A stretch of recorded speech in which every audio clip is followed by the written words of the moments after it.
In India సంకల్పం మంచిదేనన్నారు లోక్సభలో ప్రతిపక్ష నేత రాహుల్ గాంధీ. అయితే అమలులో మేక్ ఇన్ ఇండియా విఫలమైందన్నారు. అలాగే నిరుద్యోగ సమస్యను పరిష్కరించడంలో ఇటు యూపీఏ అటు ఎన్డీఏ ప్రభుత్వాలు విఫలమవ్వడం ఆవేదన కలిగిస్తోందన్నారు Rahul.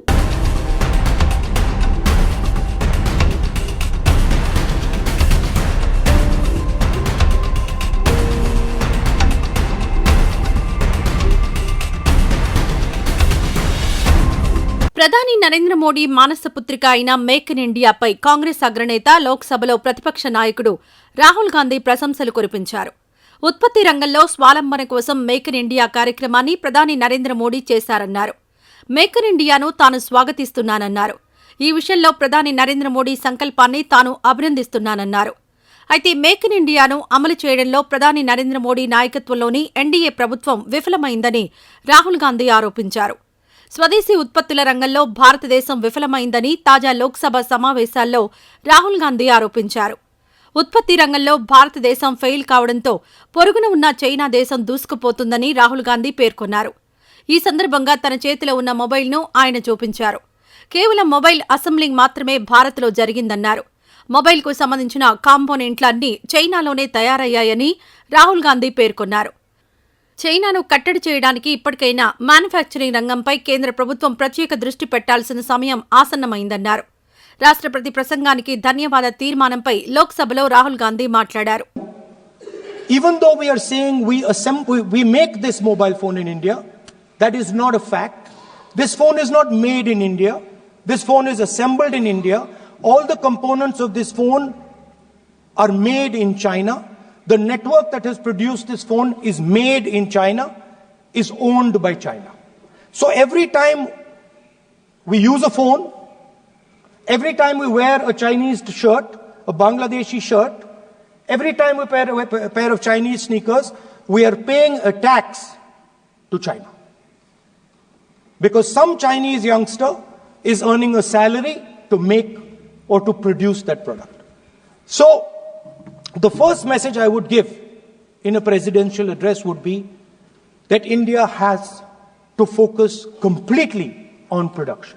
Because if we do not focus on production and we continue to focus only on consumption, we will find that we will run huge deficits, we will increase inequality, and eventually we will run into a serious problem. చైనాతో సరిహద్దు గొడవలను కూడా రాహుల్ గాంధీ ప్రస్తావించారు. భారత్కు చెందిన 4000 చదరపు కిలోమీటర్ల భూభాగం చైనా ఆక్రమణలో ఉందన్నారు ఆయన. అయితే ఈ విషయాన్ని సైన్యం అంగీకరించడం లేదన్నారు. కానీ భారత భూభాగాన్ని చైనా ఆక్రమించిందన్న విషయాన్ని ప్రధాని నరేంద్ర మోడీ అంగీకరించారని రాహుల్ గాంధీ వెల్లడించారు. The Prime Minister has denied that Chinese forces are inside our territory, but for some reason our army keeps talking to the Chinese about their entry into our territory, and our chief of army staff has said that the Chinese are inside our territory. This is a fact. This is not invention, this is a fact. Now, but the reason China is inside our territory is important. Because people think that wars are fought between armies and their weapons. But the fact of the matter is that wars are fought by industrial systems. The fact of the matter is that China has an industrial system that is far stronger, far bigger than our industrial system.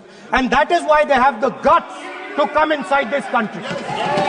The reason China is sitting inside this country is because Make in India has failed.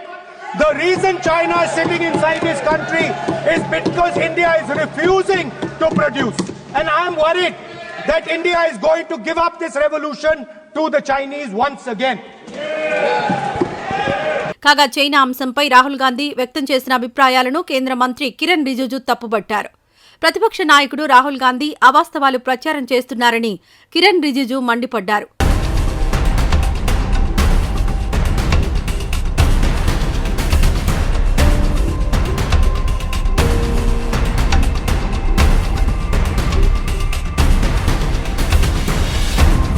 అలాగే Donald Trump ప్రమాణ స్వీకారోత్సవానికి దేశ ప్రధాని నరేంద్ర మోడీకి ఆహ్వానం రానప్పుడు విదేశాంగ మంత్రి yes జయశంకర్ను పంపడాన్ని కూడా రాహుల్ గాంధీ తప్పుపట్టారు.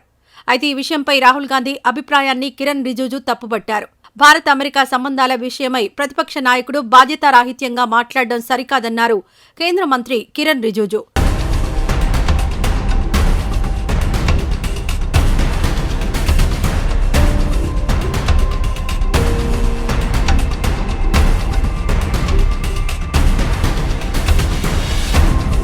అలాగే నిరుద్యోగ సమస్యను రాహుల్ గాంధీ ప్రస్తావించారు. కాంగ్రెస్ పార్టీ నాయకత్వంలోని యూపీఏ సర్కార్ లేదా బీజేపీ సారథ్యంలోని ఎన్డీఏ ప్రభుత్వం రెండూ దేశంలో నిరుద్యోగ సమస్యను పరిష్కరించడంలో ఆశించిన స్థాయిలో ఫలితాలు సాధించలేకపోయాయన్నారు. ఈ వాస్తవాన్ని అందరం అంగీకరించి తీరాల్సిందేనన్నారు రాహుల్ గాంధీ. మొత్తం మీద మేక్ ఇన్ ఇండియా, నిరుద్యోగం, చైనాతో సరిహద్దు గొడవలు వంటి అనేక కీలక అంశాలను లోక్సభలో ప్రతిపక్ష నాయకుడు రాహుల్ గాంధీ ప్రస్తావించారు. When we fight a war with China, we will be fighting with Chinese electric motors, Chinese batteries, Chinese optics, and we will be buying Chinese motors, Chinese optics, Chinese batteries. It is a non-sustainable proposition. That is why for our security, for the future of our children, for the future of our country, we have to build a production system, and we cannot allow this revolution to go by.